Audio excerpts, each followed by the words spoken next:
Pakar Hukum Tata Negara Yusril Iza Mahendra mengatakan upaya banding KPU RI atas putusan PN Jakarta Pusat sudah benar. Namun Yusril mengingatkan ada hal yang perlu diwaspadai, putusan dapat saja dieksekusi meski ada banding dan kasasi. Sehingga perlu disiapkan langkah-langkah lanjutan. Sehingga, menurut Yusril apabila PN Jakpus memutuskan untuk mengeksekusi putusan, maka langkah verzet atau perlawanan atas putusan dapat diambil oleh pihak terdampak. Yang dalam kasus ini dapat dilakukan oleh partai politik yang dinyatakan lolos sebagai peserta pemilu oleh KPU. Namun, Yusril yakin bahwa pengadilan tinggi akan membatalkan putusan PN Jakpus untuk menunda pemilu. Terlebih, kata dia banyaknya penolakan dan kecaman keras yang telah dilayangkan sejumlah pihak agar pemilu 2024 tidak ditunda.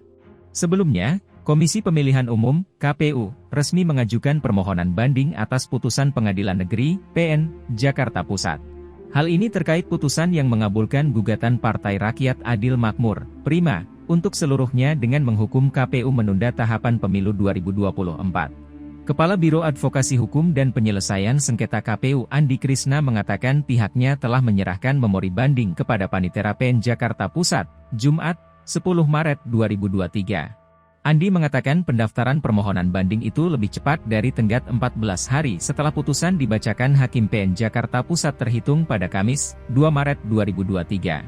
Andi menyebut KPU telah berupaya membuat memori banding yang kuat atas usulan para ahli hukum. Menurutnya, KPU juga sudah berdiskusi dengan para pakar hukum. Ia juga memastikan tahapan pemilu masih terus berjalan. PN Jakarta Pusat sebelumnya mengabulkan gugatan Partai Prima dengan menghukum KPU menunda tahapan pemilu 2024. Perkara tersebut diadili oleh Ketua Majelis Hakim T. Oyong dengan Hakim anggota Haji Bakri dan Domingus Silaban. Putusan dibacakan pada Kamis, 2 Maret 2023. Pengadilan menyatakan KPU telah melakukan perbuatan melawan hukum. KPU diminta membayar ganti rugi material sebesar Rp500 juta kepada Partai Prima. Humas PN Jakarta Pusat Zulkifli Adjo menegaskan putusan itu belum memperoleh kekuatan hukum tetap atau inkrah.